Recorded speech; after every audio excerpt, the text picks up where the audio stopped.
Alright, so we're just going to go ahead and boot up Gundam. This shouldn't be too big a deal. I'll just make sure the game is all set. Wait, what's that fucking music? Wait, why is there a mech running towards me at 3 times in a row to be of a mech suit? It's red! No! No! Damn you, Char! Damn you and your 12 clones! What am I going to do with my Let's Play now? Wait, what do you mean in 30 years literally all of them can turn red? Well, they're all red, they're all blonde, and they all fuck! Damn it. Anyway, guys, what's up? Welcome to Gundam. No, that was the problem. He didn't fuck. That was why she turned evil. You're right. Well, one of them did fuck, and not in a good way. Okay, so you think that my channel being Weeb Central, we would have gotten to Gundam a lot sooner. And we plan to. And we definitely are going to. 2021 is going to be fun, guys. This is probably going to come up well after the new year with One Piece being done. But, welcome to Gundam. So, Brennan, this game. Yes. This game's good. This game is amazing. It's a bit... And it's fucking clean. Oh, God, yeah. Oh, man. Let them in on that surprise as well. Okay, yeah. So, a few things to go over before we really get balls deep into this. Usually this game is running 720p. Bob, why is this game showing 1080p? Did you just take the screen and just bump up to 1080p and just call it a day? No. No, I didn't actually. This is a thing I actually spent physical money on. So what we're using is a little thing called the HDMI M Classic Upscaler. By Marseille. This thing cost me $100, but considering it is actually taking 720p footage and making it upscale to 1080p, I think it's pretty good. I think it's handling pretty damn well, actually. Fucking worth the investment, though, actually. So yeah, you can look up that thing on Amazon. It's a really handy little dongle that you can easily use to make old games look way fucking better. Oh god, it makes you want to go back and play all your old games again. Yeah. Yeah, you just get ready to lose another 500 hours into your favorite games. No big deal. So, oh boy. With that little thing out of the way, yeah, welcome to the world that is Gundam. Now, for anyone who has... Hey, wait, there's some crap missing. Gundam, Zeta. Oh, ew, Zeta movies. Char's counter... Hey, wait. What? Char's counterattack right after Zeta. We're missing a double. I mean, I know that Bandai tries to pretend Double Zeta doesn't exist anyway, but... Why do they? Weird. I don't know. And then Unicorn, alright, that makes sense. And Seed? Excuse me? I don't remember Seed being UC. Checks notes. Oh, it's pretty much a clone of UC. Oh, actually, that makes sense. And then it gets worse. Seed Destiny, sure. But, where's G and Wing and Double X O? and Turn A and Double O and, especially at the time of this game's release, Gundam Age? Victory. Yeah. Double X. Yeah. Nope, none of it's here. So, to briefly surmise this, Gundam Reborn is essentially one Dynasty Warriors game, obviously. But more importantly, it's a sort of retelling of It's the last Dynasty Warriors Gundam game. It is. It's also the last one I know of that has a story mode. Yep. That majorly goes into stories that isn't Robot Wars. Yeah. Or SD Gundam. Yeah. Awesome. Anyway, so yeah, since this is a Gundam game, and it's a Dynasty Warriors game, and it covers the story half decently, it's okay. For covering the major bullet points you'd want to know for a Gundam, it's alright. Sans the last third of this game, but you know what details? Yeah, it's a bit of a ride, but for what it covers most of it pretty well. Yeah, so this is the key reason why this is our first ever Gundam Let's Play, because it's a decent stepping stool into the Gundam universe. It was my first big stepping stool into the Gundam universe. I originally started with Gundam 3. That was a mistake. Then I got to this game. I was like, oh, I actually know kind of the key elements now. This is not too bad. This game is a straightforward storyteller instead of a massive, very stupid crossover. Yeah, and this also helps a lot with the barrier entry of getting into Gundam because... Brandon, my friend, as you have discovered, this game is a bit of a time capsule and has, some would say, a bit of a steep barrier of entry. Yeah! It doesn't really have what you'd call like a Fate Zero or like a Dragon Ball, the Dragon Ball Z. No, this game the series is literally going all over the place. There's, you know, the picture of evolution from Neanderthal to Homo sapien. Go back. I want to be monkey. Yes. How there's like 5 steps in between, and I forget what the other ones are all called. Yes. There's a bit in one episode of Futurama with an evolution denier, where it's like you need to find all of the links in between those 5 steps, and it's like by the end of it, with Professor Farnsworth, there's like the gap from Neanderthal to Homo sapien went from 5 to like 40 steps between. I'm sure this is not higher. All of the missing links in human evolution. That's basically what this is here from the UC, because you're missing. Well, Origin wouldn't have started at this point, but you're missing fucking 0080, 0083, MS Team. There was Advance of Zeta manga. All of the first of all, completed Unicorn, which would have happened that same year. Yeah. The 105, the one with Bright Noah's son. A bunch of other crap. You're missing the 75 steps between Mobile Suit Gundam and Mobile Suit Gundam Unicorn. Okay, so to also like to give it a broader scope, since this is the first time probably a lot of you are going to be introduced to Gundam. Gundam as an entire series is a series of multiple timelines. It's not all one master Gundam timeline like Dragon Ball has or Naruto has, even though it breaks its own continuity. It used to be. Essentially, you have the master original timeline, which is like encapsulation of the Gundam, which is Universal Century, or UC for short. The problem is the very first entry that Gundam did, which was UC, was created in 1979. And initially ran until 1993. Yeah, it's so if you're able to stomach 40 episodes of a 1979 anime, you won't. I barely did. There's movies for that. Yes. Then you can have a decent foothold into the series, but after that, it gets murky. You lose all sense of where and when you are. Yes. The moment you step a single foot beyond 0079. 79, it gets even worse if you're trying to watch it English dubbed. Because that is a creature of chaos right there. You fucking Canadians, I swear to God. Vancouver, Calgary, all of the OVAs, which ended up being dubbed in LA instead. The Hong Kong dub that was lost for Double Zeta. I want to watch that so bad. I want to look for that to give you. I hope I can give that to you guys like a Christmas gift or something. If I could dig it up on the default or something. Because I think that did actually come out of the 90s. I think you're right. So 79 was dubbed by Ocean, which you might know for its famous for early Dragon Ball Z, obviously, as well as Inuyasha, other stuff like that. The Mega Man anime. Zeta Gundam is where it gets weird because and Death Note. Yes. Zeta's voice is dubbed by Blue Water, I think. Zeta and G Gundam were done by Blue Water in Calgary, which is Eastern Canada. Vancouver, where Ocean is just above Washington State. Yeah. That's essentially, from what I understand, Ocean's non-union branch, essentially. Their sister studio. Yeah, it's kind of like if you have, like, Crunchyroll out here. If you have, like, Aniplex and then you migrate to, like, Bang Zoom or something. Loose analogy, but I think it kind of conveys the idea. Bang's... Aniplex to Viz Media. Yeah. Essentially.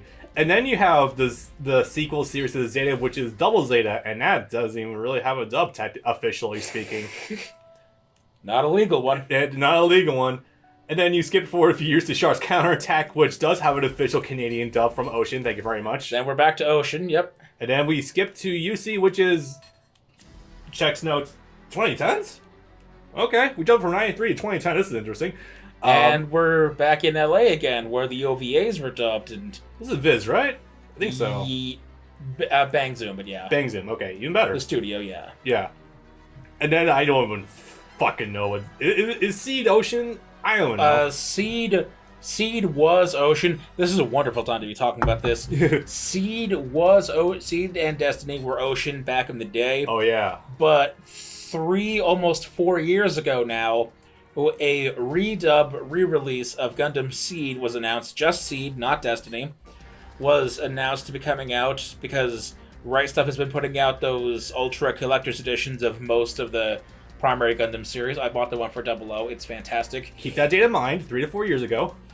And they've been getting either no word or pushed back or delayed and delayed and delayed. You can tell that set, which was funny about that is they announced the cast literally right alongside the announcement that it was happening in the first place in 2017. Yeah. And it kept getting delayed and delayed and delayed until it was announced to be coming out this year in 2020. First in spring, then in summer, now in winter. It's officially launched as of December 10th or 10th, I think. Fucking not even a week ago? Yeah, I think so. And here's the funny thing about that. They fucked up. Oh, good. Oh, good. So it was a new LA dub. The audio is fine. They have the 2013 Blu-ray footage. Here's the thing. They were using rebroadcast TV HD footage instead of the actual Blu-ray quality disc footage. I forgot that part. That's fucking funny. But they did rectify that by saying, hey, it's going to take a month or so, but we'll send everyone out the correct discs that bought it for free. So you get the TV version and the Blu-ray version, and we send them out to you, the extra disc, for free, at no cost to you. So you know they what? did something right.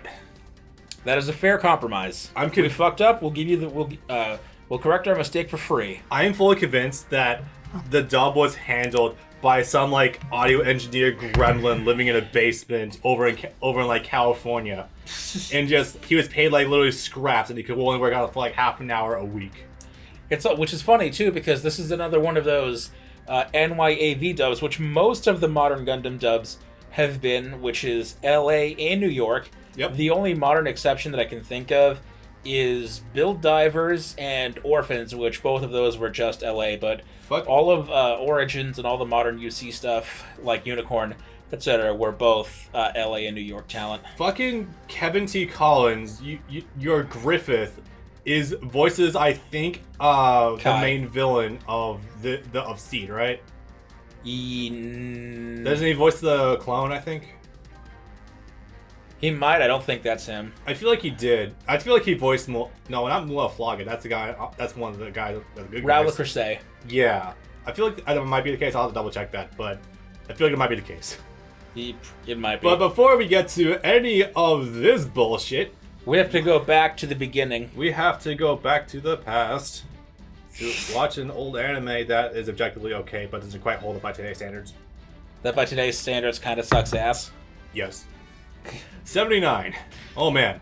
So after like 30 minutes now, we're actually going to start. We had to give our opening sermon for Gundam. Anyone who's familiar with Gundam already knows about all this spiel. But for anyone who's not familiar, we just compressed about 41 years of history. Thereabouts. Yeah, we had to. Oh man. Boy. We're going back to where it all began. We'll be covering this a little bit, by the way, so... Look at this clunker of a bastard. Yeah, right. So, while Brandon is choosing what to use, for the very first one, I kind of have to. Yeah, it's not a bad mech to use. Hell, if you don't want to use it, I'll fucking use it. Okay, it's autoplay. Okay.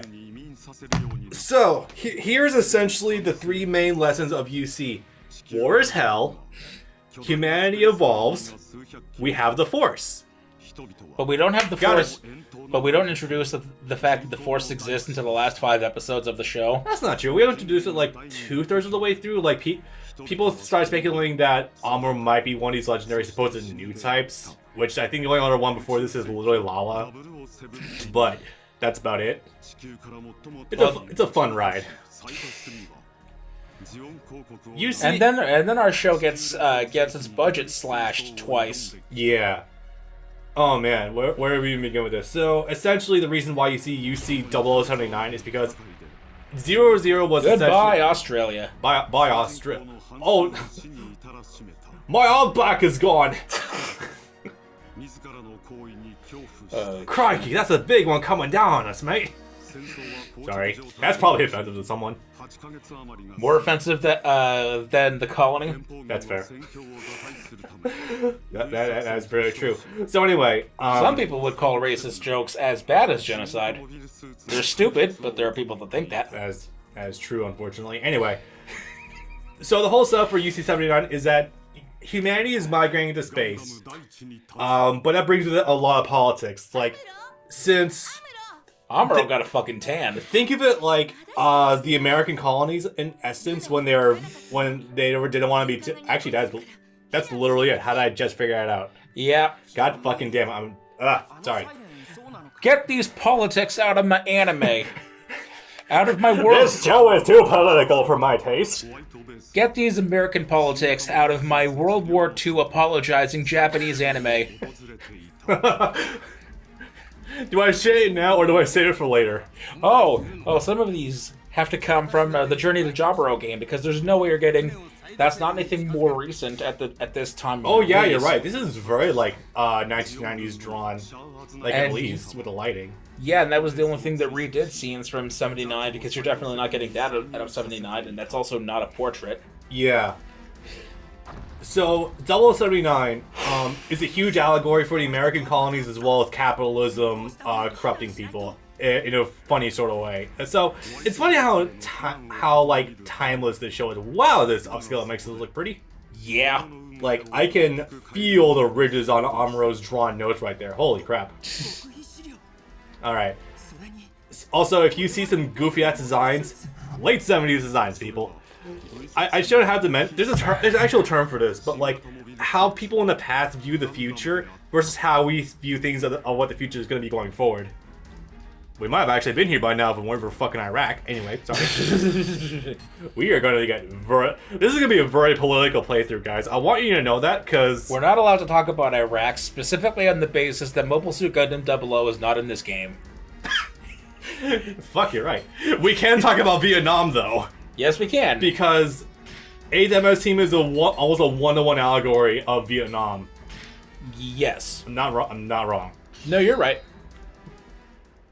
Sometimes we also do have anime cutscenes. I know it's an anomaly. Anyway, so essentially, the whole setup It really for does look like a giant toy. the whole setup for Universal Century is that it's the tensions between the space colonies and Earth, and who has not autocracy, Autonomy. autonomy. That's the one I'm looking for. Like, do the space Except colonies? that wouldn't come into play for 30 years. Nope. That wouldn't be a really big driving force until 30 years later. Because we're going to retcon what all of Universal Century was about the whole time. Whoa. Fuck Unicorn. Excuse me. Oh yeah, I was right. It is this fucker. He's a dipshit who forced Amuro into the Gundam, and thus that man is single-handedly responsible for the downfall of Zeon. Oops. Yep. I don't feel bad. All right. I have a point, but essentially it really comes down to that. It's not initially presented as such, because Origin is what makes it seem like that is the case. Initially, it's just like a nameless scuffle between Earth Federation and the autocracy, the Principality of Zeon. That's what it's called. Yes. If all this seems like it's thrown on, it just drops you on your head. Don't worry, it's very bad storytelling at the start. Because they had no idea what they wanted to actually achieve with this story. The guy who created Yoshiyuki Tomino. the guy who essentially created Gundam, Tomino, is a very chaotic creature. You can very easily track this in his work dating back from the late 70s to mid-90s. In fact, he is a very chaotic creature. Anyone who seriously follows Gundam will tell you that. It's funny as shit. Dude, playing Super Robot Wars V, especially this past summer, has been a fucking trip, because it's been experiencing Yoshiyuki Tomino before Gundam, and how before Gundam he changed massively, especially after he departed from Victory. But beforehand, he quite literally did write children's mech shows. There's one guy who I've shown you before. You probably have the image in your mind. He's Super Saiyan Blue Vegeta. Yep. With a mech that is powered by the sun. Oh wait, I'm shooting at the white base. You might. Oopsie, friendly fire. No wonder no collision box. You know that sounds high unit. That sounds high as fuck at the start, but that's actually kind of the par for the course of later Gundam shows. Oops. I told you this would be. Oh yeah, you weren't kidding. Fuck. We're gonna actually be well and done with this before I'm done with all my fucking talking points. I didn't drop anything up, by the way. I'm just kind of flying by the seat, edge of my seat. So when do I tell them what I spent the last year and a half doing? Let me give a brief setup for what's going on right now. So why the hell are we in this weird, goofy-looking suit of armor? Right, so essentially, the whole setup, the beginning of 0079 was Side 7, which Amuro lives on, this quaint little boy that has a bright future ahead of him in electronics, and whose dad may have been creating a super weapon, you know, details. Gets swept up in the Earth Federation Zeon War that we mentioned earlier with fighting for autonomy and stuff like that. I'm not immediately relating to that because Zeon is a fully fucking fledged dictatorship. No one wants to say that though. We don't learn anything about Zeon at all until the last quarter of the show. That's not true. You learn about the general structure of the zombie family, but you don't know exactly what's going on until like months later. Oh well, we do have all the good boys here, sorry, don't we? We'll get more details as we go along, but yeah, essentially that is how it gets swept up. Amuro ducks recover inside of the white mech called Gundam RX-78. Yes, these all have designated numbers. Yes, it's a pain in the ass to keep track of. Amuro, you must pilot the Gundam. I forgot about the pronunciation. The Gundam. What? My name is Bright Noah, and also I'm British for some reason. In the Bang Zoom, like, year 1999 dub of the trilogy of UC. Totally normal. Totally fucking normal. Completely separate from the also year 1999, year 2000 dub of Mobile Suit Gundam coming from Ocean. It blows my mind to think that 083 might have been the very first dubbed Gundam thing, period. It was, yes. Yeah. Thank you. American dubbed. Good old Sparky Thornton. We'll cover more of these details as we go along, guys, but yeah. So these guys are essentially literally just like a ragtag group of kids that were tossed together because they had a duck for cover. And literally, this is an interesting thing about the start. Literally all the actual soldiers are dead. Yes. It's terrifying, but it's funny as hell at the same thing.